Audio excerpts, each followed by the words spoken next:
Go for the music.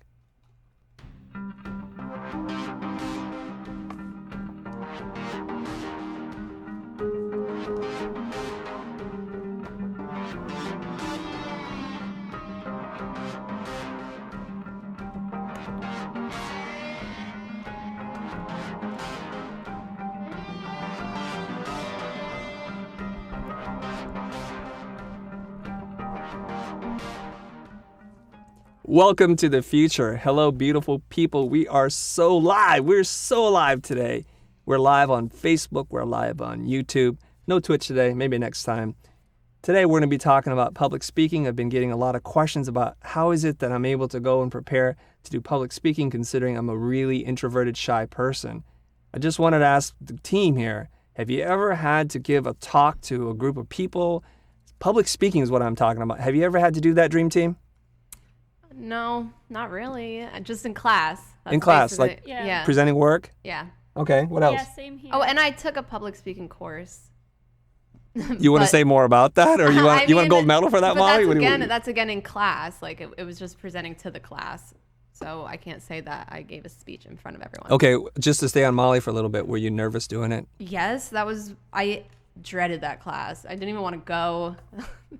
Every week before class, I was freaking out because I didn't want to give a talk. Every class we had to give a speech in front of everyone. So why did you take the class? I wanted to get better. But you're afraid. Yeah. Did you get better? At the end, yeah, I did. By how many percentage?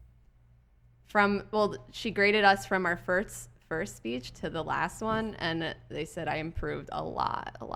So, like 70%. Wow, that's great. And I hear you're now doing the Toastmasters thing? Yeah, I went 2 weeks ago. Okay, great. What about Erica or Aaron? Have you ever had to do public speaking before? Yeah, How do you feel about it? In front of my my classmates. I mean, it's still public, even though they're your classmates, though, and also the instructors for presenting your ideas and animations. And every time, always nervous, like, oh crap, I hope I don't screw up or anything. Okay. On Otto and Aaron, anybody? I get to do it every Wednesday. What is that? Tell us about that. So I have school assemblies every Wednesday, and I'm the oldest grade in our school, so we get to present stuff every week. So last week we did fundraising for Hurricane Harvey. Oh, that's so cool. That's nice. So how did you open your talk, Otto, at public assembly? I just said, hi, I'm Otto, and I'm one of the seniors, and we're going to talk to you about some global issues and how we're going to try to help them. And were you nervous doing that in front of everybody? No, because they're like 2 years old. Oh, they're not really 2 years old, but they're younger than you. Okay, great. So let's get ready to roll the title. Today we're going to be talking about public speaking. I'm going to share a lot of tips and tricks with you guys. Are we confused, ladies and gentlemen? No. Because nobody's cutting to me. I'm talking and everybody's doing things. All right. So today we're going to be talking about public speaking. I'm going to share my tips and tricks with you, things that worked for me and things that may not have worked for me, but I'm going to share them anyways. Let's go, because you know what? This is unedited. This is unrehearsed. This is unscripted. This is raw.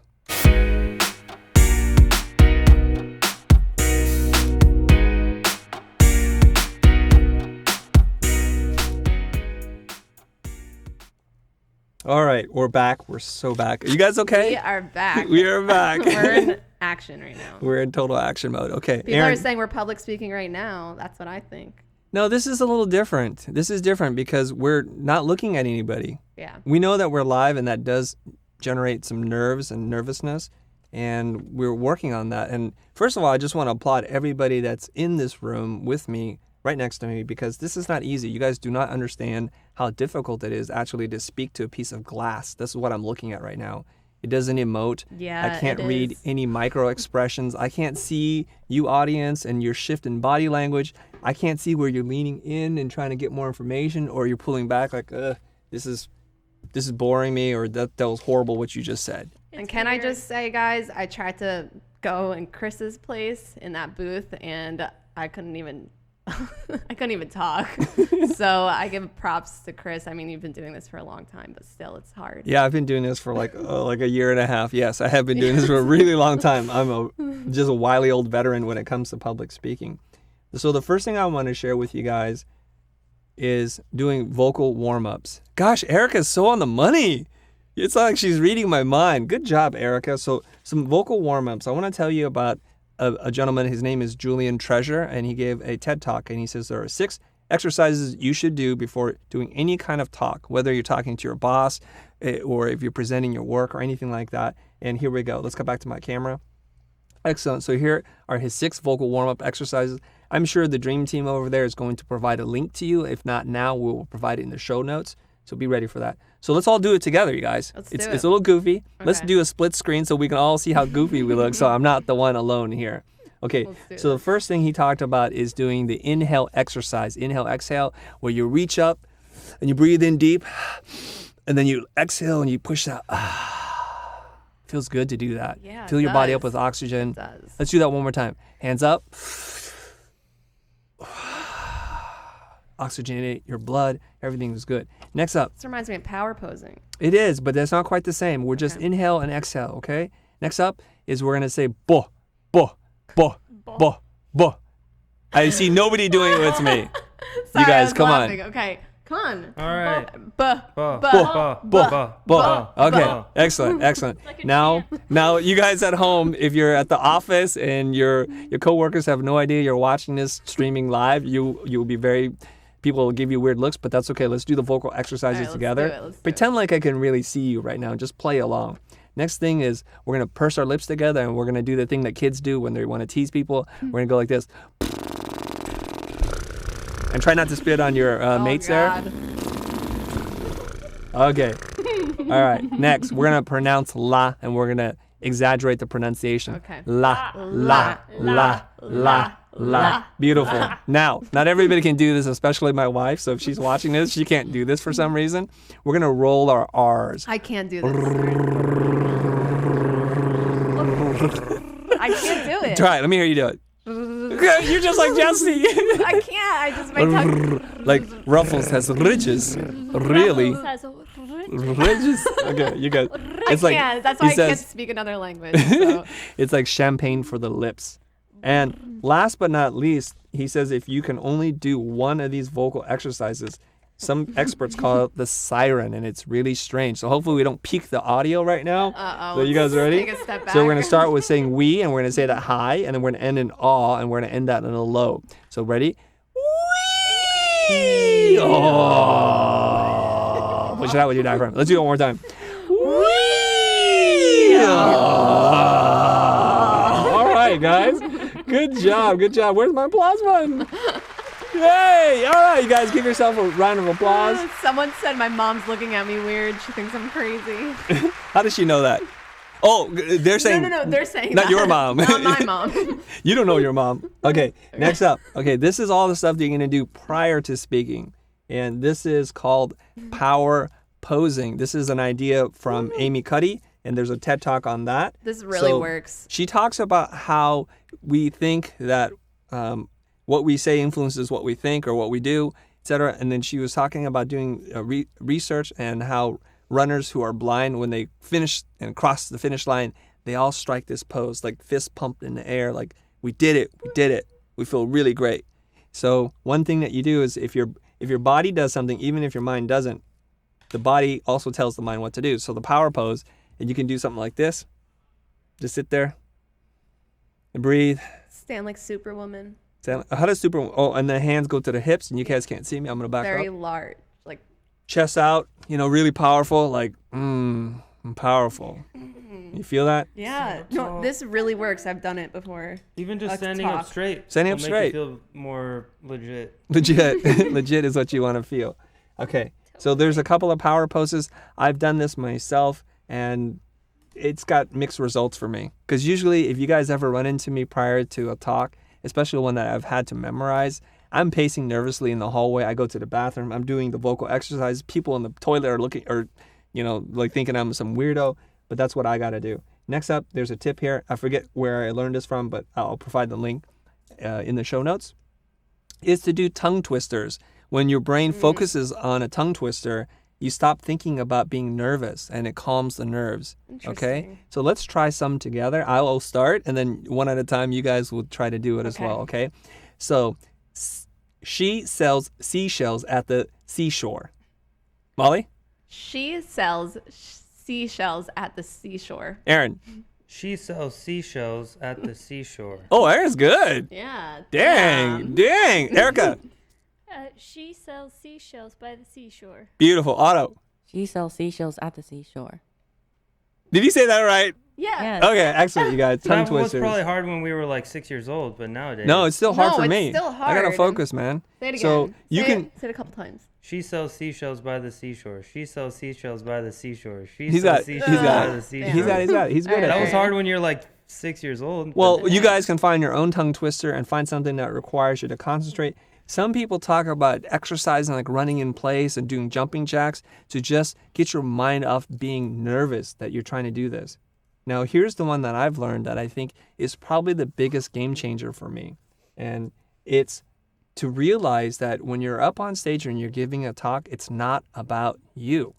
It's not about you. It's not about your ego. It's not trying to sound smart or trying to convince people to be the smoothest talker. Erica, it's not about you any day, please. Stop staring at Molly's screen. You're killing me. Okay, so It's all all right, let's come back. Let's come back here. So this is something I've learned when I was watching this video. I think there was some kind of monk or something like that.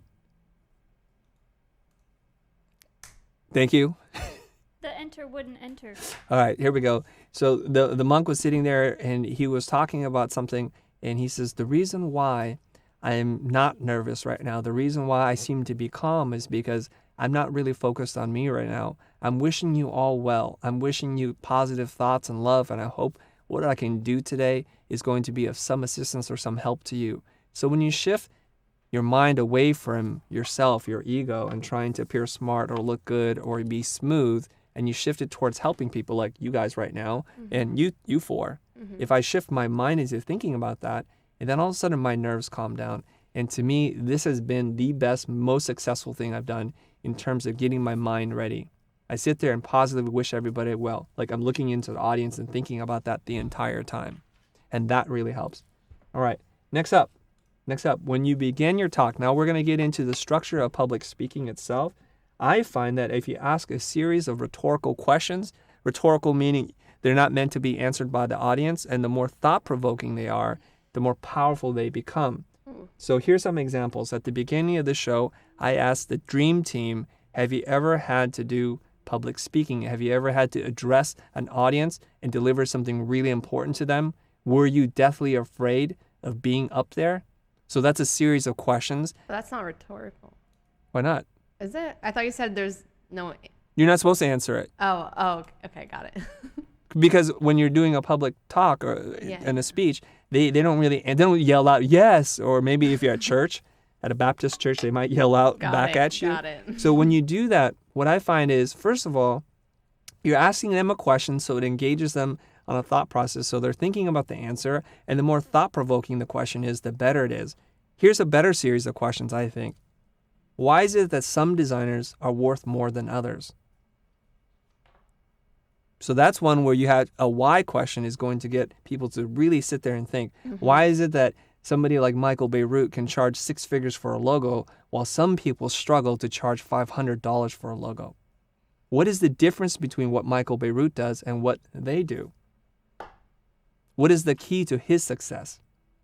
Are you guys thinking right now? Yeah, I am. Okay, so that's the point. Yeah. So I try to begin my talks with a series of rhetorical questions, thought-provoking questions, and trying to touch on a bigger issue, a bigger theme that everybody's feeling, a pain point if I can. Thoughts, you guys? That's good because I feel like it breaks the ice, the question. Like Yeah. Opening it up. Okay, Yeah. so let's keep moving on. Next is when you're preparing your talk, start at the end. Start at the end. What does that mean? Ooh. Think about the point that you want to make, the one key idea that you want everybody to walk away with, and focus your entire deck around this concept. What is it that you want to teach people? What's the big idea you're trying to share with them? Start at the end. Does anybody have an example or a question on that? No, I guess I'm thinking about Lunch? Steve Jobs. No, Steve Jobs talk and how he opens up with the 3 main points, and like he's constantly. It's so clear to me that that talk he does is because he keeps on talking about what he wants you to take away in a really short and concise way, and then he like goes into his story, and then he wraps it up with that too. Mm-hmm. Is it good to, like, when you talk to people, even on a one-on-one type thing, to do that same thing? Just start with the end and then kind of tell them why that's what you're trying to say? Give me an example, scenario. I want to say yes, but I want to know what's in your head, Aaron. Well, I was thinking, like, if you just, because when you were telling me about this, like, what do you want to eat, right? Right. If I just jump and say, like, Chinese food, I mean, and then I can jump into, like, all the other stuff, right? Is that kind of what you're saying? Or should I, is I feel that like that's different? not deep enough. Is that different? That's slightly different. I think I want to be careful here because I know where you're going with this, I think, because you and I talk many hours at a time after the show, before the show. And what I'm talking about right now is if you're going to go up and you're going to speak to some group of people for 10, 15 minutes, an hour, make sure you know what it is you want them to think about. And it allows you to edit out all the things that shouldn't be in the deck, the stories and the things that you curate to include. Does that make sense? So when I'm asking you, where do you want to go eat? I really just want to know, where do you want to go eat? And I don't want to have a long conversation with you about that. Now, that's hard to say to somebody of the opposite sex, but when I'm asking, did you take out the garbage? I just want yes or no. I don't want a whole story. Okay, maybe I was thinking, like a girl and a boy, right? I want to break up with you. You don't want to start with that, right? No. Even though that's the end. Yes. So that's different than a talk, right? A talk is different Oh, than okay. one-on-one. Oh, I'm glad you asked this question here. Okay, this is perfect. When I say start at the end, I mean when you're trying to figure out what it is you want to say and you're preparing the deck, just know what the point that you're trying to make.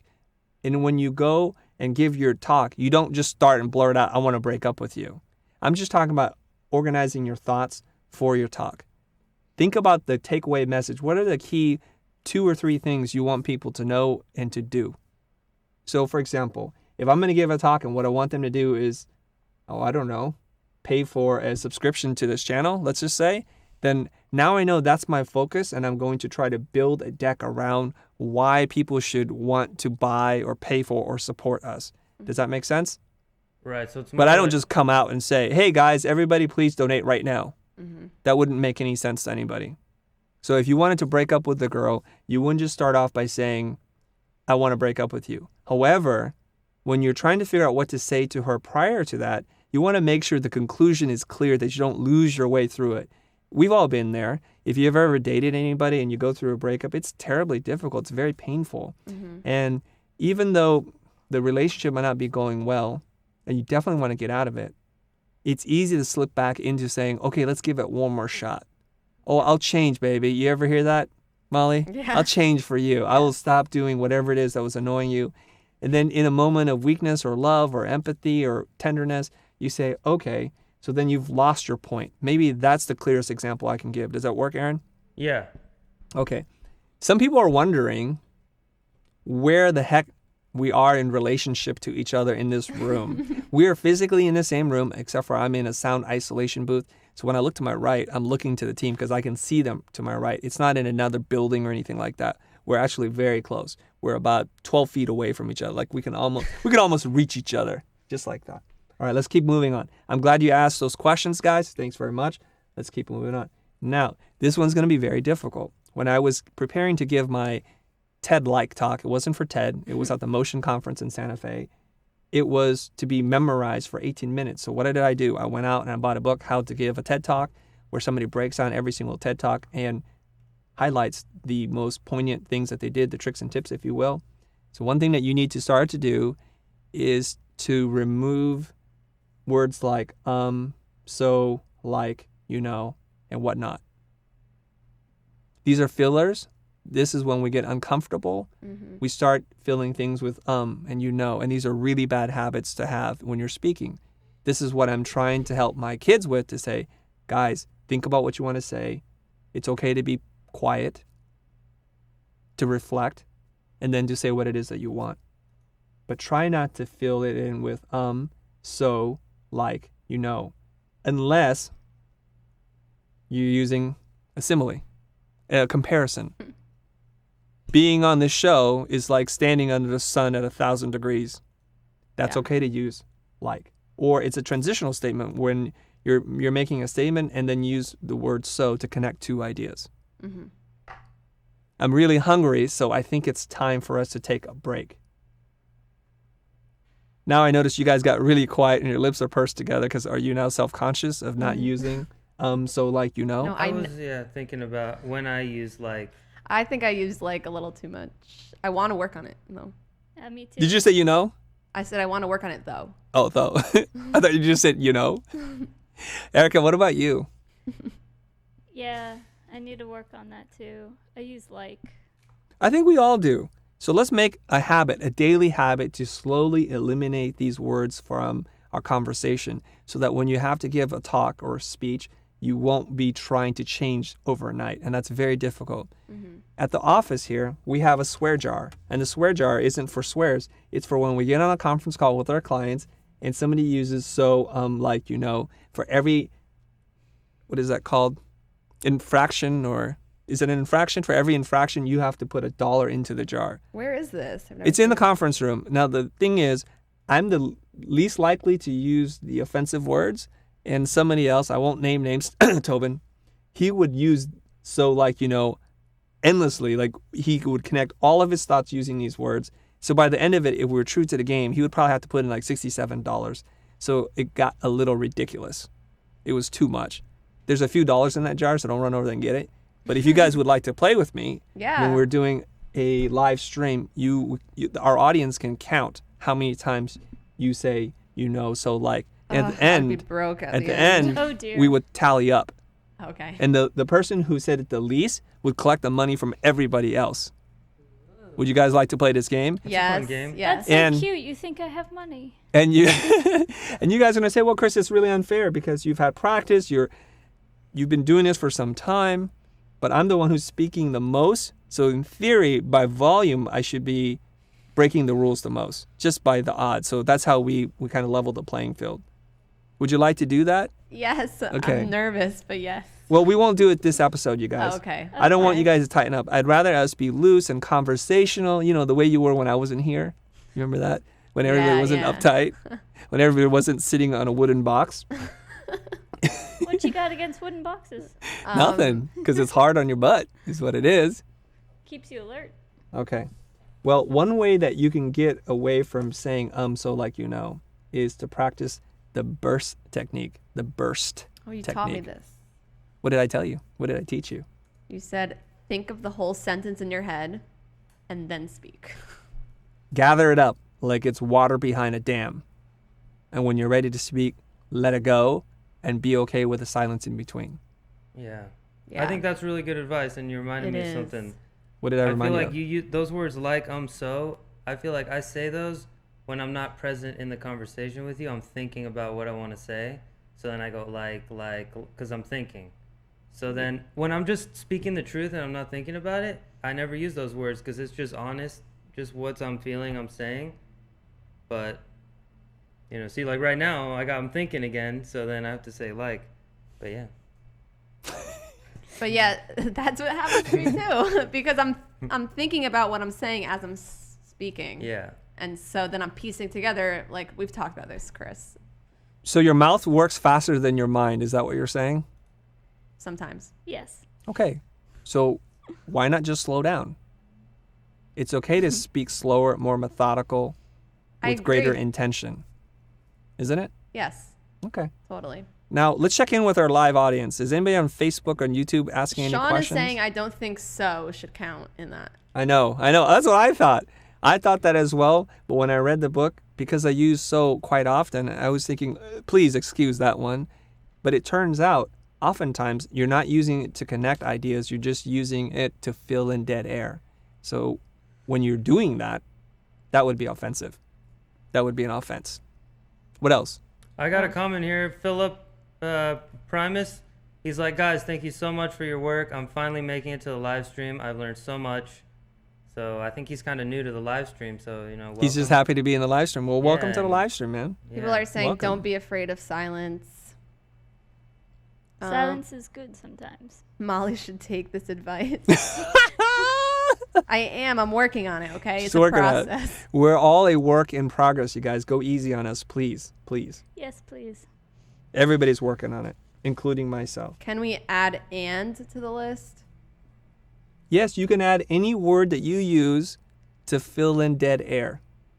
What about if you just keep talking and talking and you never stop, you know? Like, you just don't, Ramble on. you just ramble on. Well, someone said any job interview tips, and I feel like this can apply to jobs. This can apply. Public speaking, any kind of important oral thing that you have to do, whether it's a conference call, an interview for a job, anything like that. Someone said I have to get ready for class. I'm watching the show in the shower. I hope in a very safe way. We should do everything with intention. Chris's should. laugh is so funny. I laugh every time. Ha ha, funny. Ha. Let's go into the next point here. Okay. Here's some key idea, story, and exercise. So I want to rest on this for a moment here. When you're giving a talk, you can think about your audience, and some of your audience will just want the high level, give me the key idea, give me the summary, the conclusion, the point. What are some examples of the point? Look both ways before you cross the streets. Be careful of making false claims because people will not trust you. Those are like the key ideas. Now, when you say this to people, it sounds very prescriptive. It's very factual and just go out and do this. It's emphatic. Now, not everybody learns that way because then they want to know why. Yesterday, Aaron and I were talking, and Aaron says, I think you are tired when you eat meat and carbs because you're not supposed to mix those two together. Is that what you said, Aaron? Yeah. You shouldn't eat a protein and a carb together because I said sometimes after I eat a meal that my wife's prepared for me and it has rice or bread, afterwards I'll sit on the couch for a minute and then I'll just fall asleep because I don't process carbs well. And when he said, don't eat meat and carbs, what's the first thing I said back to him? It's like, where did you learn this from? I wanted him to cite his source. So even though he gave me the key idea, the conclusion, the summary, I wanted to know what was the backup. So then he said, well, I don't know. I didn't do research, but my mom did when I was a kid, and she always told us that. And so that was the beginning of his story. So that leads me to point number 2, is sometimes, actually quite often, when you're talking to a group and you just say the key idea, they're not ready to accept it just yet. And we're all preconditioned to love, to want, to desire, and to understand story. That's why stories have persevered through the ages before there was even written language, before there were movies or books or anything like that. We stood around the campfire and we told stories to each other, and they've endured over time. The boy who cried wolf, everybody knows that story, correct? Mm-hmm. Yeah. And if your idea was to tell people, be careful about making false claims because people will mistrust you, well, this was wrapped into a parable called The Boy Who Cried Wolf. And so the boy would yell to a bunch of farmers or sheep herders, wolf, wolf, wolf, and they would run out alarmed with pitchforks and be prepared to defend their flock and realize there was a false claim. And he, I guess, was a practical joker, a prankster. He kept doing that over and over again. So actually one day, a wolf does come into their farm and actually eat the sheep. And this time he ran around saying, wolf, wolf, wolf. And people were saying, you know what? You fooled us too many times. We're not going to listen to you. So his making up stories and making false claims actually cost him something dear. Now, when you tell the story that way, people are more likely to say, oh, I see the wisdom in that. That was an example. And now I can understand the story. And I think that's one of the reasons why, despite all the changes that are happening in the world, we still love to go and see movies because it's one of the best ways to process and absorb a story. Mm-hmm. Thanks Yes. for being so talkative. Sorry, There's 4 of you. I'm reading. Listen. All right, you know Can what? you guys- I'm going to not do comments All because I right. can't listen to you and do comments. All Okay, One I'm- thing. You guys need to be Sorry. here. Be present with My me. bad. I That's apologize. okay. Listen, I'm cutting. because someone said, how do you get a better vocabulary for speaking? I thought That's a that good question. Yeah. I'm going to write that down. Another one was, how do you effectively tell a story? A lot of presentation is storytelling. Yes, effective storytelling. Let me write that one down. Okay. Now, as I look at my deck here, I mentioned that you can start with the key idea, the summary, the conclusion, the prescriptive advice. You can wrap that around in a story and create something like a parable. The other thing that you can do is to give your audience something to do, an exercise. And I find that when you are out there to teach and talk about something and you really want to be convincing and persuasive, start with the key idea, wrap it around a story, and give the audience something to do. What are some examples of that? Anybody know? I don't. Well, we just did it together. Oh yeah, the exercise. The vocal exercises. Yeah. When we say we should warm up, and I gave you guys something to do from Mr. Julian Treasure, Also the sheet you gave me yesterday. the worksheet. Yeah. What's that, Aaron? Is that really a good thing to do? I feel like, I don't know, maybe other people feel this too, but I feel like it's like I'm a little kid or something, and you're saying I don't pay attention. Like when people are, let's get up and clap our hands and stretch. It's like, dude, just do your talk, man. I'm good. I'm chilling. Like I came prepared. I don't know. For me, So that's here's like here's the condescending. problem. Here's the problem, Aaron. When you're speaking to a broad audience, say 100 people, people learn differently. Some people just want the key idea and they're good to go. A lot of people crave story. Some people actually need to see it in action to demonstrate it for it to stick with them, because they're not going to just listen to something that you tell them to do. Now, maybe you feel like it's offensive to you, but I'm going to give you an example right now. Also, yeah. I went to the most effective speech I saw was she actually made us get up and do an exercise move. Interaction. So I back what he's saying. Aaron, you and I have had hundreds of conversations, spent thousands of hours talking to each other, no doubt. And I'll tell you to go do something with a piece of camera equipment. You see, now we're going to go there. What's one thing that I told you to do forever and you just would not listen to me? I gave you the high level thing.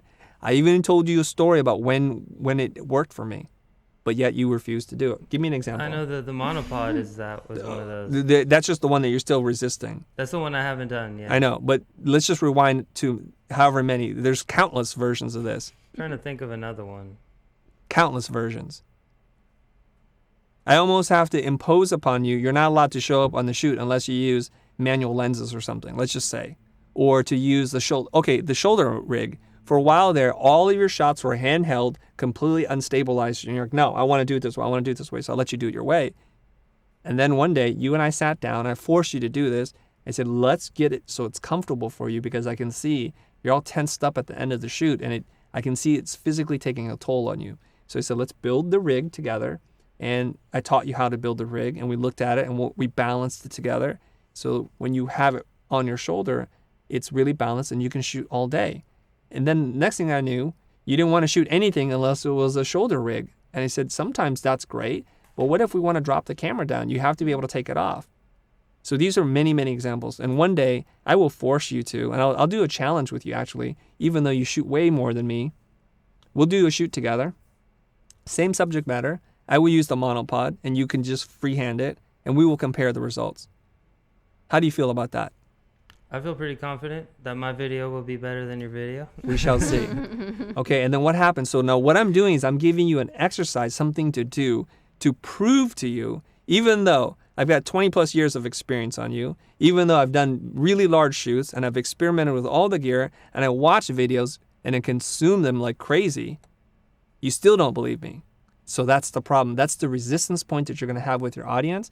And if you give them something to do, a quick exercise to demonstrate it, it helps them to remember it or to learn it or possibly to accept it. What's an example of these exercises that you've had your audience do? Because maybe I'm misunderstanding. It We probably just did depends it. on what, like to stand the vocal exercise thing? This one, just anything to do.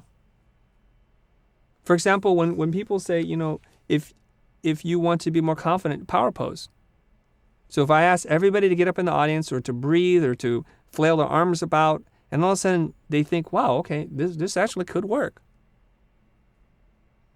Now, you happen to have a healthy dose of skepticism yourself. You do. And I know every time I tell you something, there's going to be weeks, if not months, of delay of resistance before you actually try it. And more often than not, you come out on the other side and you actually do it and you say, this was great, this was good. And then you forget quickly who told you to do it that way. So the next time I gave you a piece of advice, you're still stuck on like, that's not going to work, that's dumb. And I love your confidence, but I will whoop your butt, young man. You will see, and I'll prove it to you. My shots will be infinitely better, more usable than yours. Actually, I have experience doing handheld and monopod, and you'd be surprised that because your shaky hands, you shake all over the place, but the monopod, decreases that amount of shake. Oh, that's what the monopod does? Shoot. That's some Didn't know. sarcasm right there. Don't make me kick you, all right? Let's keep moving on. Well, you'll find out soon Also, enough. yeah, We'll to find keep out. moving on, someone said, let's say you still get into that super sweaty blackout state. What's the best thing that you can do at that moment? That's a good question. That is a crazy question. That's the one I should have asked at the beginning of the show. Have you ever had to give a public talk and you're getting into super sweaty blackout state? What do you do? That would have been a good way to open it. That's Yeah. super dramatic. What do you do? Yeah, what do you do? Before I had the practice that I've had today, before I put in the hundreds of hours, if not thousands of hours practicing doing public speaking was terrifying for me. And you can see me backstage just pacing about nervously. My hands were shaking, my knees are shaking, my voice would tremble when I was speaking. My heart was racing, and all the negative chemicals that were being released in my body were happening. It was very difficult. And the only way that I can recommend to you right now is what has worked for me is to continually expose yourself to this, and eventually you come out on the other side. So it's going to be very painful for you for quite some time before you actually become somewhat comfortable speaking. That's what we're all doing here. Yeah, it's true. You're going to be able to watch these videos back, Molly, in a year or so and look back on your public speaking persona, your comfortable My comfort and level likes. in front of the lens. You're going to be able to do this, and Yeah. you're going to eliminate all these things, especially if you do what I do, which is to watch and study yourself. Are you doing that? Yeah, I am. Okay. So when you do that, you're able to see where you can improve and things that you can work on. Yes. Something that I do quite often is I say, okay, and somebody pointed it out to me. Usually when I'm teaching a group, I say, okay, do you guys understand? I look for some feedback, and it's a bad habit, something that I'm cognizant of and something I'm trying to get rid of myself. Let's move on. Let's move on. All right. Have a catchphrase. That's what the TED Talk is all about. Have a catchphrase. You have this key idea. You want to distill it down into something very short, very sweet. So here are some examples. Start with why. That's Simon Sinek. And here's another Simon Sinek thing. Oh, no, I'm sorry. This is a different one. The secret to happiness is low expectations. People don't buy what you do. They buy why you do it. These are profound statements that distill their entire talk down to one sentence. Here's a TED Talk one. Ideas worth sharing. They used to end, I think, year 1 or year 2 with that. And they would say something like, I think this is an idea worth sharing. But now they don't do that anymore. Oh, I see. No, they just do it in the beginning. It's like TED Talk. No, when they actually spoke, Molly. Oh, If you watch some of the old crusty TED Talks, I gotta look the at speaker would say something, and I believe this is an idea worth sharing. What are some other ideas? Practice a random act of kindness. Practice safe design. Use a concept. Petrula. Petrula fronticus. She made that one up? Yeah, she did make that up. She's a smart lady, I Aaron. love She that is. one. Pretty good. Here's another one. Vulnerability is the birthplace of innovation, creativity, and change. That sums Brene up their Brown. thing. Brene Brown? Brene Brown, my girl. Oh, okay. Excellent.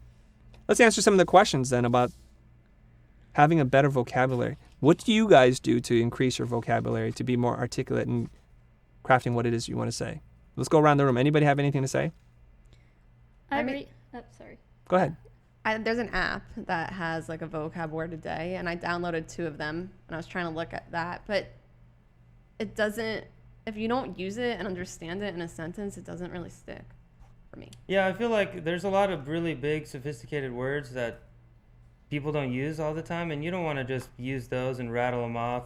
No one's going to know what you're talking about. I feel like if you want to be clear, just be honest and just use simple words and simple phrases, and that's the best way, I think.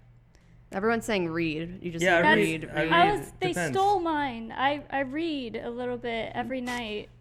I do. I just started because I didn't want the last thing I saw before I went to sleep to be a computer screen. So I have a physical book and I just read a little bit until I feel a little sleepy, and then I go to sleep.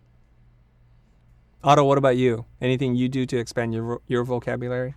Well, I have to take a standardized test soon to get into school, so I do vocabulary every day. And I use a website called Quizlet. Quizlet? Mm-hmm. All right. It's an online. Get closer to your mic. It's an online program that you can use to help you study, Mm-hmm. and I use it for like all my classes. So Quizlet. That's how the kids do it. That's how the kids do That's it. how the smart kids do it. They Yeah, use write that software and down. app. Of course, everybody's going to say if you want to increase your vocabulary, you need to read. And a writer that doesn't read other people's works is not a real writer. Okay, we all read. The question is retention. How much of it do you retain? When you watch a movie, for example, one of Aaron's gifts is he has a memory for movies and cinematic scenes. He'll be able to recall them many years afterwards. I have a similar ability. Me too. And if you study what it is that you're doing, whether it's exercise, a book, or a movie, you're more likely to retain parts of it. So if you encounter a word that you don't understand, circle it, put it on a note card, look it up later, or look it up while you're doing it, and study it and fold it into your conversation. When I was studying for the SATs, there was something called the Princeton Review. I would recommend you guys to look up the Princeton Review. They try to teach you words in bulk. So I think they're thinking about their students trying to cram for the exam, and they're trying to give you as many words to add to your vocabulary as possible, even though you may not remember them all. So they group things that mean many and a few, like a multitude, a plethora. What are other words that mean many? Lots. That's Lots is not going to come up in A an bunch. SAT. Okay, Aaron's sticking to his, like, speak simply, fool. I don't know. I'm so bad at this. Many. All right.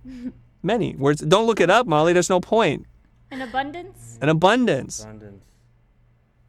a plurality, a multitude. Otto. Anything. Yeah, Mr. SAT, Yeah. you got nothing for Otto's this the one? smartest one Vocabulary. here. Okay. All right, Mr. Smarty Pants is like looking for words in his mind. And then they group words that mean a little, a few, an iota, a small amount, a trickle. And if you learn words in that way, you'll start to be able to use more of the words in your vocabulary. The other thing that you can do is you can hang around with smarter people. I find that when I'm in the room with professors, academia, those kinds of people, they're very precise, they're very intentional with the language they use. They start using words like pedagogy, the study of What? education. Oh. Pedagogy, that. yeah. Sounds like a different language. Scaffolding, alignment. Yeah. Yes. Those I kinds was of gonna say, I words. learned a lot of words like that, scaffolding, alignment, from Jose. Me too. And like he would say dovetail. This dovetails into this. Dovetail. And that like is such a good visual for like, okay, so all this unseemingly Arbitrage. nonsensical stuff. Arbitrage. I had to look Yeah. it up. Mr. Vaynerchuk uses arbitrage a lot. And I looked it up, and it means to buy something at a lower price and sell it for a higher price. That's all that means. A triage, as in a medical thing where there's a team of people working on you. It's a triage. What else? A tranche. What's that? It's, if you're talking about a project in terms of its cycle, a tranche is like one phase of what it is that you're trying to do. A segment, a phase. And I find that if you're able to be a little bit more precise with the words that you use, you command a little more respect when you're talking to people. And what you want to do, as Aaron may have suggested, is to dial up and down your vocabulary based on the audience you're speaking to. So if you're speaking to fifth graders, speak in a way that they understand, because speaking is about communication. It's not about showing off your fancy vocabulary. Mitigate, abridge, abscond. Those are words that mean something. Alacrity, which you probably know, right, Molly? No, that last one? No, I don't. Yeah, I don't know the last alacrity means speed, readiness. Cheerful eagerness, Oh. alacrity. So you want to do your task with alacrity. So when I assign something super boring to you, I want you to skip and do it and not drag your feet. Mm-hmm. That's what alacrity means. That Okay. is an Abscond. ice. Abscond means to run and hide. So I remember the first time I ever heard somebody use that, because this is a vocabulary word that I learned, was an attorney that was at the office. She came by and she said, "Who absconded with my pen?" And that's how I know, okay, we're going to talk the same way. Yeah. I learned that word abscond from the Batman movie when he absconded with the Russian ballet team or whatever. Mm-hmm. It was on the newspaper. Great. Good for you. So there's a memory device. It's called mnemonic. When you create a story to try to remember a word, it makes it a lot easier. Chicanery. Does anybody know what chicanery means? No. Yeah. What does it mean? Like messing around, You're close. foolish, dumb stuff. It's deceit, being deceitful, chicanery. And so when I was learning this word in junior high or high school, I was going through a rough patch relationship problem. I said chicanery. It has the word chick in it. And chicks can be deceitful when I was feeling that. And the stranger, the weirder the story, I don't want anybody to start to think, he's sexist, maybe I am, is that the weirder the story that you craft around the word, the more likely it is for you to remember it and not to forget it. Abscond, the way I remember abscond is Abe's gone. Abe's gone, he took something from me. So abscond. That's how I remember it. Good. Someone put chicanery as like chicken angry. There you go, chicken angry deceit, that's what you have. And when I was trying to teach my class or my son the word metaphor, I said, do you guys know what metaphor means, even though we use it quite a bit? They're like, no. So I asked my son, what's a car for? And he said, to go from one place to another, to go from point A to point B. So a car connects you from one point to the other. A metaphor connects an idea to another idea. Metaphor. That's good. That's what a metaphor is for. Okay. I think we're ready to end this part about public speaking. Oh, should we Wait, answer one more question? Effective storytelling? Yeah, hold on. And then also someone said, I think it's important to use your own vocabulary and not try and use someone else's. Be genuine. Well, I don't agree with wait, that. wait. I didn't even understand that. I didn't even understand that. Hold on. Who said Allie? Allie Yeah. Bell. Okay. Let me clarify something. All words we did not invent. So whose vocabulary are we using? That doesn't make any sense. And if you want to connect with people, because people buy what you, they don't buy what you do, they buy why you do it. They want to know if you believe what they believe. And that's really important. And how do you connect and build rapport with people? You share language, speaking style, vocabulary, all that kind of thing. That's how you connect with people. So to say not to use other people's language and be genuine, authentic. So if I'm walking into a room and the audience is very casual with their conversation, I don't want to walk in there and speak like I'm talking to the staff at a university. It makes no sense. Conversely, I don't also want to walk into that room, unless I want to be seen as an interloper, to use language from a fifth grader and be very loose with the way I'm saying things, because they will look at me all of a sudden to say, I don't think you belong here. You need to be able to adapt a little bit. And I don't think this is about authenticity at all. The internet's going to start hating me in about 3. 2, 1, Start go. hating. Go. Just going to happen. Okay. Let's go on to the next segment. Yeah. The next segment is, Woo! we're going to read mail. Mail time. Okay. This is the segment where we read your mail, and I have 2 weeks worth of mail to open up and share with you guys. Let's get into it. Let's do it. There's lots of mail here. First of all, I want to clarify and right a wrong. Somebody had opened my mail when I was gone. Ben I Burns never said that was just okay. joined. Never, ever. Ben Burns is just there. So the book is called The Business of Expertise. It's written by David C. Baker. David is close friends with Mr. Blair N. So I'm super happy and thrilled to receive your book. And what Ben neglected to do is when people send you something, you open it up, and what happens on the inside? There's a little business card, and there's a handwritten note, which he didn't even read Ben, do you have because he anything? broke a law, a federal law, by opening somebody else's mail. It says, Chris, thanks for your podcast and all that you do for the entrepreneurial experts, David. That's pretty cool. This is the person I look up to, and he sends me a Very book. cool. This is super awesome. That's how you do it, Thank Ben. you. Mr. Burns. Okay, let's go. I got a personal note here. It says personal on top, so I'm going to open it. That's how I know it's personal, you guys. Let's see what happens here. Let's see. Don't you just love opening letters? I do. Snail mail. It's my favorite. I got to be careful nothing drops out of this like money. Please mail me something.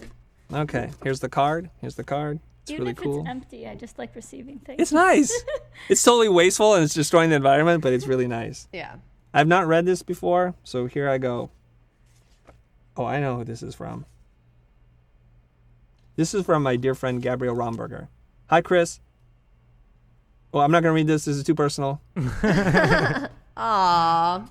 All the hype. I'll read, For and she nothing. says, I miss our talks. I am still evolving what the next phase of my life will take. I'll stay in touch. Hope our paths continue to cross. I just think this is wonderful. When you get a card from somebody, the note's a little too personal, you guys. It's Okay. not Well, it bad. did say Okay, let's open personal on the envelope.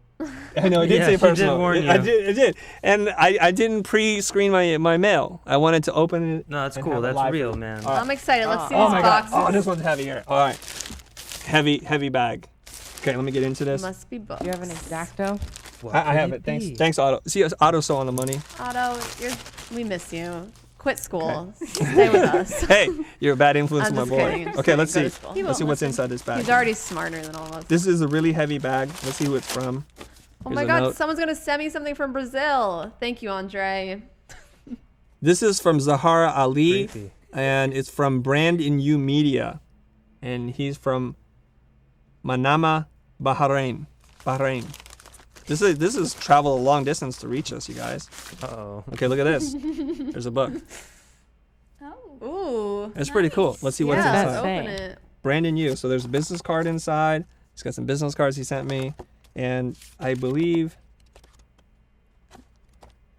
Wow, there's a bunch of, I think it's Arabic logos in here. Oh, Yeah. nice. It's a whole collection of logos, guys, and I'm gonna try to do this so you guys can see. We can see it.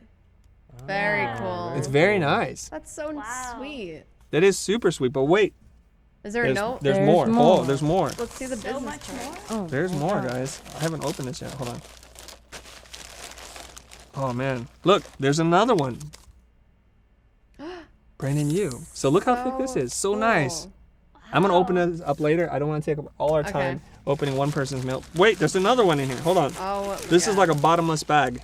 Is this the same book? Let's see. It's like Santa. No, this is a different one. This is yet another hardcover book, and I'm sure it's Wow. lots of branding stuff. Ooh. Really excited about getting into this.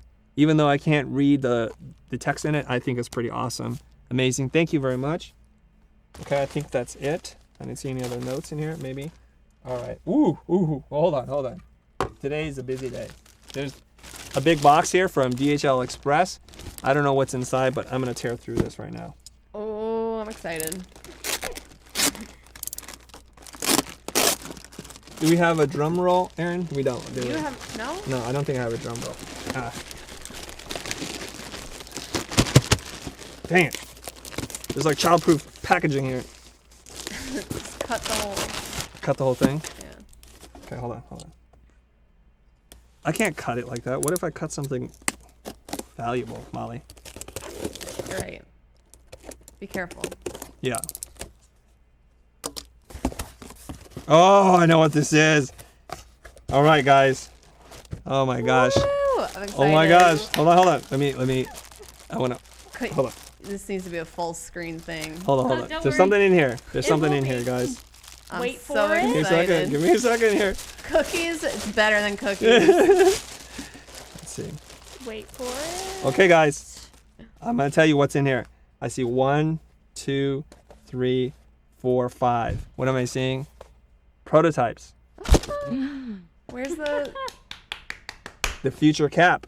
So we have one. These are prototypes from, I believe, our manufacturer in Asia. So they send us prototypes before we order them all. This one's in white. We have, hold on, one in gold. Ooh, that one matches your outfit right now. Oh, it Yeah. does. And one black on black. Ooh, It's saying, so I want. it's so I gangster. need, Like you sick, guys can't even see it. awesome. Okay, cool. There's Ooh, those are the black three. on black. Hold on. That's Then we have the nothing. hipster leather stamped, I think, or genuine faux leather. Okay, can you guys see that? super. The stamping on this is Yeah, quite it's nice. Awesome. I think it might even be leather, guys. I smell it. So there's It a is matching leather. brim. Molly, have you gone through my bag? No, I just know the prototypes. How do you know the prototype? I just opened it.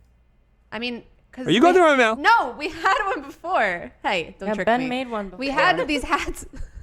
All right. I don't know. I'm just having saying. some serious deja vu right now, Chris. Are you? Chris, Yeah. these are not. I mean, these are the second prototypes or something. Is somebody guilty or something? No, Have you opened my mail? no. Okay, Chris, oh, we I have wouldn't one do more. that. I'm not Ben. Jeez. You just encourage Ben is all. There's one last one. The Future and the stock logo configuration. Some people hate it. I love it. Haters gonna hate what I'm gonna say. Don't buy the hat. Don't wear it. Don't rock it. It's totally cool by me. Anyways, these are prototypes. Okay, we have. Someone says, I want all of them. Sexy, lit, gangsta, slick, black on Oh black my on God. black on black. Oh my God, you guys! A Look at hoodie this would be box. awesome. This is a big box. What's that? And it says fragile, and it has some Asian lettering on it. It says handle with care. I know what this is. Oh, this is gonna be cool, guys. Oh man, hold on. You guys can read comments now, or do things that don't require high brain activity? Let's see. While I'm opening this up. Someone said, "Oh well, it was nice knowing you, Molly." What does that mean? She's gonna get fired. For going through my mail? Say There's a goodbye to Molly. laptop in Everybody it. say goodbye. No, it's too light for a laptop. Okay, The I've leather one's amazing. I've Where opened do it I up. find this swag? When is it available? It's not available for some time. Those are just prototypes, We guys. Still gotta fix them. Okay, hold on. I'm getting this out. What is that? Hold How on. Hold on. much? I don't want to drop it. It says I know what fragile. that is. Okay, here goes, guys. Erica, is cut on me. that? Here we go. What is in this black box with the sleeve? What does that say, you guys? Oh my gosh, hold my on. God. Hold on. This has been forever. Forever. Hold on. We strike I- it. this would be horrible if I dropped it and it broke. That would be a bad sign. It says That the would future. be awkward. Ooh, there's a note inside. It's shipped inside this foam packaging, guys. Let's see here. It says YouTube. YouTube. It says, you've just done something that very few YouTube creators accomplish. You had an astonishing 100,000 people subscribe to your channel. We're already at 172,000. Thanks, YouTube, for the Federal Express delivery here. We know that the numbers on YouTube can get really big, but we hope that you don't lose sight of the reality behind a 6-digit milestone. This is a form letter. I'm going to skip the rest of this, but it was signed by Susan Wojcicki. Oh my the God, CEO everyone's freaking of out. YouTube, They're saying guys. congrats. Oh my God. Yes, we thank you made for it, all of you guys. Well We made it. We made it. I need some party music or Pierre, something. yeah. Where's the music at? I don't know. Let me Pierre try. just donated €5. Congratulations. Oh, guys, it looks so good. Looks so good. Look at Congrats. this. The most deserving channel out there. It's Look at so that. It's so sexy. Oh my God. That's awesome. Look, it's so good. Do we get another one at 500,000 or something? Is that what it is? I don't It's a know. Are these like million. albums? Yeah, gold. Gold, not silver, just- platinum, triple platinum. Silver. Otto saying it's 1 million. It's got a nice crushed velvet thing on the back and these They have things a for diamond paying. one. They have a diamond one? What do we have to do to get the diamond? It looks so good, Oh, guys. wow. Yeah. What do we have to do to get the diamond? All right. I'm A not sure if billion? it's Like, 10 what million or a billion. 1 Infinite. mil. All right, we're almost done with mail. Okay. Now this was hand delivered to me, and I said, let me open it up on air. There's 2 things inside this bag. There's something in a little case like this. I'll put that aside. There's something in a box. Ooh. Yes. And this is sent to me by They want you to Victor. give a speech. Speech. That's the next episode where we talk about how to give speeches. Anyways, this is given to me by Victor Chi Sun. He's a member of the pro community. He brought this out from Shanghai, and I'm going to open it up. So it's got a nice little ribbon on it. It's a cardboard box, and it's got a little label at the bottom here. See that label? Ooh. So Yes. I'm going to open this up. I think that he had some concerns that it might be broken in transit, but he hand delivered it to me personally. So Wait, let's- so who is this? Victor Chi Sun. He's a member of the pro community. Contemporary ceramics, okay. Simple, elegant, oh, whoa, hold on. I gotta be careful with this one. It is a tea set, you guys. Hold on. Porcelain, ceramic, or something like Oh, that. that's Nice. beautiful. Look at that. So strangers now bring me gifts. That's amazing. This is pretty awesome. You're This definitely really. doing something right. Hold on. Cut away from me. I'm gonna have an emotional moment. Cut away, cut away. All right, we're good. Whew. Man. I feel it. You know, the funny thing is, I've been working with Aaron for over 1.5 years, and I've not received a single card or anything from that guy. You know, Consider- something else funny. I've been working with Chris for like 2 years. I never got anything myself. Oh, I guess you don't consider a paycheck a job, learning opportunities. Actually, yeah, that's the best note you could ever give me, boss. Aww. Okay. Oh, there's one other thing in this thing, and we're gonna wrap this segment up. I'm gonna Don't open cut this up. away. So there's a little thing right here. Okay, hold on. Oh, what's that? I don't know.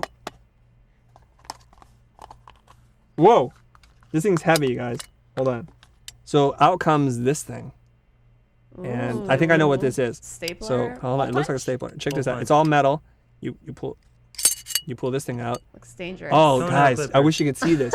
I wish you could see what's inside here. Music. Inside is Embosser? a metal stamp. And it says the future. It's our future logo. Is it a book so embosser? cool. So yeah, it is a page embosser or I something want like to do that. it to everything. Well, for relax, now. relax. I don't, Anything paper. Just Molly wants to do it to everything. That's what she Should said. we get a piece of paper and try it? Yes. hold on. Get it, Yes, Otto, Otto get can it. do it. Hold on. I gotta figure out how to get it together. Wait. So this guy bought you this? Yes. That's amazing. And he had it custom made for us. Yeah, that's Okay, Otto, come into the booth. I'm going to give it to you. You figure out how to do this. He's grabbing looking a- for paper. Yeah. He'll be in a moment. He's off for paper. I feel like I'm almost... There it is. Oh, I got it. Tony I got it. just donated. Woo! I got it, guys. Look at this. I got it. Yeah. Otto, you got a piece of paper? Got 3 different kinds. Molly does Okay, let me give you this. everything. Give me this white one. Look at this. Okay, thank you, Otto. A tip All right, for live, Molly taking live. her time All right, cut to tomorrow. me. There's Otto in there. Come on in the shot, buddy. You want to come in the shot? I love all you guys. Okay, come on in the shot. I wanna see. Hurry up, come in. Okay, All so our YouTube he's right behind me. watching All right, people. I'm going to push this in here. Sheet of paper. Can you do it with one hand? In Hey, the I'm air? trying not to drop it on top of my iPad Pro. I'm gonna stamp it. Let it go. Oh yeah! Look at this, you guys. You can't really see it. It's because it's can't. white and white. Hold on. Oh, Pull I it back, oh yeah, pull it pull it back. back a little more. If you put it at an angle, At an you angle, can see at it a an little angle. bit more. There it yeah. is. You can see it? Better. Yeah. Look how cool that is. That It's a is blind so, emboss. So cool. This That is. is Look pretty at it cool. on this one. Oh, okay. Here, Otto just did it for something else. Let's move it over there. You know what? We do it on the blue side. Can Yeah. you see on the blue side right there at the bottom? I'll do it on the blue side. You Yeah, kind a of little mess bit. it up. Do it one more time on the blue side. Yeah, those are Don't cool. go too hard on I it. have one of those. It's neat. Okay. You don't need to do that hard. Okay, here we go. There it is. Can you guys see it? At an angle. Yeah, there's yeah, two of yeah, them. yeah. There Yeah, you there's two of go. them now. Now That you can is see both of them. so cool. And this That's is awesome. bringing together two of our companies. It's a blind emboss of the Futur logo. Boom. Awesome. Thank you very much, Victor. I think that wraps up our segment today for what's Mail. in the mail. Where we wait. Hold on. It's not quite ready. Let's What? cut to my slide, please. What? Wait, Oh. what? Okay. Let's- And close the door. Okay. This is where we read your letters, and some of you guys know this. Our audience has asked us to make it easy to donate and make a subscription-based model where they can just donate $5 every single month and not think about it. I don't think we have any plans in the future to do a Patreon model. So those of you guys that want to make it super easy and just support us with $5 a month, that's a cup of coffee, yeah, I think, at that's Starbucks Nothing. with trimmings, right? It's $5. $5. And all of a sudden, there's these people, sustaining members, our first ever sustaining members, and there are 4 of them. I want Wow. to say thank you to them especially. I'm going to try my best to pronounce your name. Garish Unde from Maharashtra, India. Arun Sharma from Karnataka, India. 2 Indians. This is super impressive to me because you know that the dollar there is so the, much their- more. the rupees are, it's just, it means so much because for people who don't have anything yet, they're willing to do this for us. This is incredible, you guys. Thank you so much. Yeah, And then that there's is. Philippe Cipos, I'm sorry, from Portland, Oregon. Portland represent. And then Yan Ing from Singapore. Thank you so much, you guys, for becoming sustaining members. I feel like now we're a KCRW or I know. something like that. And this is so awesome. So awesome. Thank you. And before I end this segment, I want to give a shout out to my boys at Arts Center that are studying interactive design in room 302. We got you. Is it 302, Aaron? Yeah. From the 302. If you guys are listening or watching this, hello to all of you guys. Okay, I got one more segment. Let's move into the last segment, and we're gonna wrap up the show. What is this last Wrap up the segment? show. Surprise. Okay, Surprise segment. here we this go. for- It's a is this surprise the segment. It is curveball you're totally throwing yeah. us? This is the curveball I'm throwing at you right now. Here we go. I'm ready. This is something that we started within the pro group, and then I just decided to open it up to everybody that's watching our channel. It's called 30 Days of Creativity. And if you use the hashtag the Future Challenge, I'll be able to see it. What I'm asking everybody to do is to stop talking and start building a social following by creating something for yourself that you can repeat for 30 days. And so there's some advice I can give to you. The first piece of advice I can give to you is find a theme, map out what the 30 things are going to be, and figure out what you're going to do for the first 10 posts. Have that kind of worked out because the Chris, I wanna momentum do this. of completing the first 10 posts will help get you through the barrier, the wall, what have you. So everybody that's listening to this, we started officially a couple days ago. I think it was Monday of this week, but it doesn't really matter when you start. Come up with an idea and let's work on it. Some suggestions that I have. Do something that you're deeply passionate about. So if you're really into Star Wars and you like to design logos, why not design a logo for every major character that you love, from Jar Jar Binks to Darth Sidious, Darth Maul, Darth Vader. Work it out. Maybe it's a whole system for the Darths. Create an identity system. If you like comic books, I love comic books. What if you redesigned a logo for every major character that you love? The Flash, Batman, Superman, Spider-Man, whatever, Wonder Woman. Redesign their logo. if you like doing that. My wife has taken on the challenge, and at first she was asking, should I do this? I said, yes. You need to publicly commit and declare that you're going to take on the challenge. That's called the social contract. And when you do that, you're more likely to stick through it. You're going to say, I accept the 30 days of creativity from the future, hashtag the future challenge, and I'm going to do this. There is no prize except for your own reward of being able to do something. And I'm going to show you some examples in a little bit. People saying, what hashtag should we use? The hashtag, The future challenge. the future challenge. Cool. The future challenge. There's no prize. And how It's not a long should competition. you spend on one piece? Well, it's 30 days of creativity, so you have 1 day to get this thing out. What I suggest for you to do right now is to pick a time of day where you're going to be able to work uninterrupted and give yourself a time limit. I suggest less time versus more time because you're more likely going to be able to complete it in case you have a deadline or something happens, the plumbing explodes in your house, something like that. So maybe like an hour and a half max is what you should set aside to do the daily challenge. And then stick to a time. So if you're really busy, try to find a time in the morning, say 7 a.m. So if you don't get up that early, wake up an hour and a half earlier and work on your challenge. I'm going to give you some tips right now because I'm noticing that in our community, they're asking lots of questions and I think they might potentially self-sabotage, and I don't want to see that happen. I want you to walk away feeling invigorated, feeling proud, and excited to do what you do, to love your life. First thing is consistency is key. Do not let a day go by and not do your challenge. You got to focus on this. And I think there's a break point right around day 15, day 20, where the momentum of completing the halfway mark, that will drag you into being able to complete the rest of it. Pick one format. Whatever format works best for you. Instagram, Facebook, Twitter, YouTube, whatever you're most comfortable working in. If you're a writer, you may want to write a blog post a day. If you love taking photos or doing illustration, anything visual, I think Instagram is your way to go. And design something and consistently just stick to it. Stick to that one thing. Use restrictions to your advantage. What do I mean? Limit your colors, limit the typeface that you're going to use. If you like Helvetica, I do. If you like Futur, use that. Use DIN, use whatever typeface you want, but stick to that. The constraints will help you. Let's say you can only do 3-color design. Eliminate all the variables so that you really just pour your creativity into this. And lastly, we talked about this already. Pick a theme, something that you're going to love, something that you're going to want to do for 30 days. Any questions? No, but we're getting donations right now. You want to read them off or should I Yeah. go to the next little part? Yeah. Go ahead, read them off. Andre said, Chris and team, thank you to the way you changed the way I think about business and design. I started to triple my profit this month because of some of your tips. It's a little gift from me. Thank you again. I love you, and I want to apply your mentoring. Just need to work on some English improvement. So Awesome. That was so amazing. $100, I think. $100? It's like $100. It's like yeah. $100. Wow. And then also Tony, of course, donated, and Chris Roy donated too. Thank you so much, you thank guys. The greatest thank you that you can ever send to me is tell me how much you've doubled or tripled your income. That means the world to me. It means that what we're sharing with you guys is working, and I'm doing this to make it work for you. I want to make a difference in the world, some kind of impact if I can. Now, a little while ago, I was working on my Instagram game, and I stumbled into Massimo Vignelli, a famous global designer. So many people look up to Massimo Vignelli, incredible pioneer of graphic design. And I didn't realize all the things that he had to say about design and his thought process. And then I started digging into it. It turned out that there's a whole book called the Vignelli Canon, where he wrote some really profound thoughts on design. And he's able to sum it up.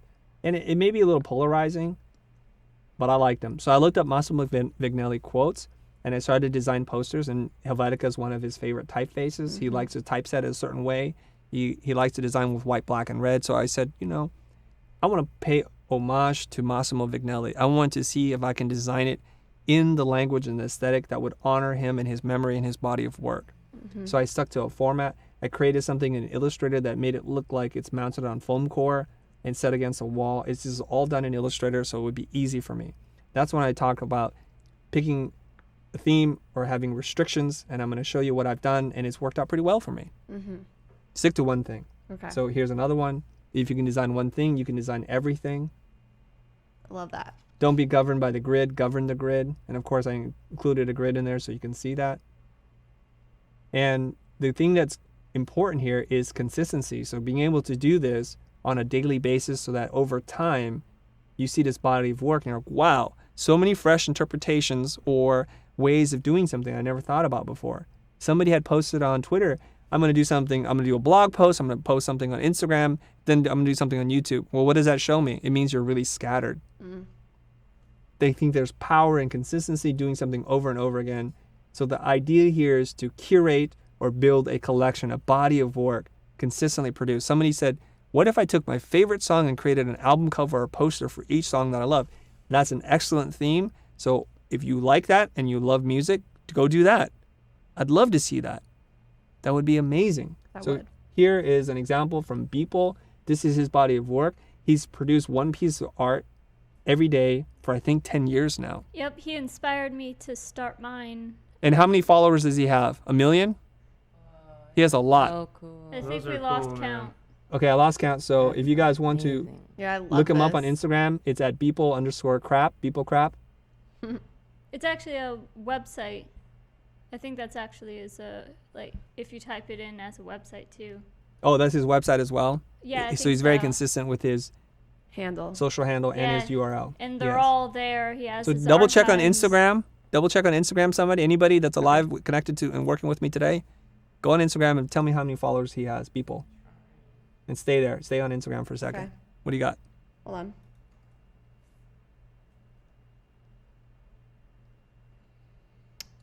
Where's my clock Is ticking this sound? it? He has 276K. Oh, 276K. Nothing to sneeze at. I thought he was already over 1 million. But it's incredible that he's been able to produce a piece of art every day for so many years. Next up. This Someone's person. asking when should we start? You can start tomorrow. No. Hold on. Oh, Can I answer the question? Sorry. That's what you said earlier. Yes. But if you're just seeing this right now, here's how you're going to succeed. I want you to figure out your theme. I want you to figure out your restrictions, create a template, get everything ready first. Map out what you can do for the 30 days and prepare the first 10 days and then start posting. I don't want you to go from day to day not knowing what you're going to do because you're going to get depressed, you're going to feel anxious about it, and I want you to remove the anxiety. To the pro group, I warned them 1 week in advance, this is what we're going to do. We're going to launch it on Monday, so they had time to think and prepare. So it's important that you do that because I want you to make sure that you can follow through. It's going to be a sense of accomplishment for you, and nothing would make me feel, it would make me feel horrible if you did this thing and you felt worse than you did when you started. So be careful. I want you to start right away, but be prepared first. Come up with a theme, figure out your restraints, figure out where you're going to post things, and then start when you're ready. Oh, I follow this person. Okay, who is this, Molly? I don't know. I just know the posters. Remember we were talking about paying attention to things? This person is Balgasm. He has a very specific poster format. They don't vary. The typography always sits in a certain place. And he's using Cinema 4D and Photoshop and Illustrator to create these images. They're really beautiful. If you go look him up, it's Balgasm, and this is how you spell it. B-A-U like Bauhaus, and then gasm like in spasm. No, that's not right. It's an orgasm. Sure. Okay? So look up his work. And how many followers does Balgasm have, Molly? I'm looking at it, and he has 81.9K. So almost 82,000 followers. We're exchanging messages. I hope to get him on the show at some point. Ooh. I think his process is super cool. I watched some of his Skillshare courses. Is he local? No. I think he's in New York or I don't know where. No, he's in Algeria or something. He's in some other place. Okay, anyways. Next up, another thing that you can do that's kind of a close cousin to curating and building a collection is knolling. And knolling is a term that was introduced by a client. It's something I was aware of, but I didn't know there was a term. Knolling simply means the process of arranging related objects in parallel or 90-degree angles as a method of organization. Let me show you some examples of what I'm talking about. Oh, Doesn't this look beautiful? I love this. I didn't know it's called that. I didn't either. Now I'm sharing it with you guys. Knolling. Knolling. Put things together. I love There is knolling. something about taking ordinary things and arranging them with careful deliberation and intention that just makes our heart smile. It brings pleasure to us. And I'm going to show you a bunch of examples because I want you guys to get excited about this knolling. So New those of you vocab. guys that are hanging in with us on the live stream, you're rewarded right at the end here with some bits of information here. I Look think at an this. awards show did that with the graphics. Look for at the Otto. He's going, movies. ooh. Yeah, I love this. An award show did this. A lot of people I think use this. I'm going to so. show you a bunch of examples. This is taking an original Apple Macintosh computer, the beige all-in-one unit, and breaking it apart and arranging the keys so carefully. You can take almost any piece of garbage, arrange it carefully, and either group them by color, shapes, or anything, and it looks beautiful. The grid is what makes it beautiful. Wow. Great. Okay, look at this. Swiss Army knife. All the Oh, components. nice. Beautiful. That is beautiful. Just lay it out. Here's another one. What is that? I don't know what it is. Lawnmower? I can't tell, but it's Chainsaw? beautiful. No. Wood chipper. Something very industrial. Actually, Looks it like a does wood look like a chipper. wood chipper to because the shoot this, thing you need to have good lighting. is that. Yes, you do. Yeah, this is That have not good looks like lighting. an very amateur like operation, yeah. Looks like Yes. a wood Looks chipper very- to me. One thing is about the organization of this. The next thing is about photographing this, and it's quite difficult because you have to get a camera up high and then look down on this. You have to get a lot of soft ambient lighting. And that machine Diffuse is lighting. huge. So here's another one. Chainsaw. There's chainsaw. Really cool. And then I started to see some other things like this one where they actually arranged Oh, objects. nice. Oh. kind of like what they're trying to communicate. So that kind of took this idea and just mutated it a little bit. Mm-hmm. And if some of you guys are watching this and say, well, I don't have access to a chainsaw or anything, what can I do? Well, look at this thing. Just common things, sugary, sweet things that Color are blue. code. So they're organizing this by color, and it's really cool. Just the rhythm just makes it feel like there's order to the chaos, and that's why I use grids, by the way. You want to give it that order, that structure. It looks really good. Look at this one. Ooh. A simple collection Oh, of nice. cinematic or photographic devices, including 2 rolls of film. So some of those of you that know what that is, a Super 8 camera. Pretty awesome. iPhone. Yeah. So this is just going to the hardware store and buying hangers and joints for doing carpentry work. I love that. Really cool, right? Yeah. And the arrangement of this, this looks simple, but it's not. We worked on a project for the 99-cent store. I saw It takes that. a really long time to lay this stuff out, Yeah. and the artistry. You want to make sure all your angles are straight, that they fit in, and they fill in all the space.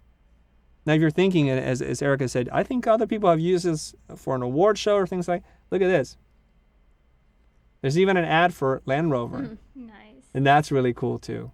Best tool for the job. So cool. People like me, like my son, who love the pegboard, this would make us smile in appreciation. It's something about ordering everything that makes it make sense. I think that's it for this segment, you guys. I hope you Okay. guys take on the 30-day challenge. And I also hope that if you got a talk to give, that you can use some of the tips that we're sharing in terms of organizing it, also about calming your mind, etc., that would be good for you. And to think that there are many different types of learners out there, people who can understand things at a very high level, where you can give them the summary and you can say, today is the day you face your fears, go out and tackle it. And then people need a story. You got to tell them a story. And lastly, give them something to do to prove to them, because a lot of people need proof. Aaron is one of them, obviously, before he'll accept that this is what he wants to do. We're going to wrap up the show. Say goodbye to everybody. Otto, thanks for coming back on the show. I think some people missed the Autobot, and there you are. You guys did a great job today. Let's cut to my screen and let's take us out. You guys can reach us on Facebook, Instagram, and Twitter, and everywhere else you can find social media. I want to thank you all for joining us today. I think these might be old credits, but here we go. Here are the credits and the logo. Is it playing? Oh, there it goes. And we're out.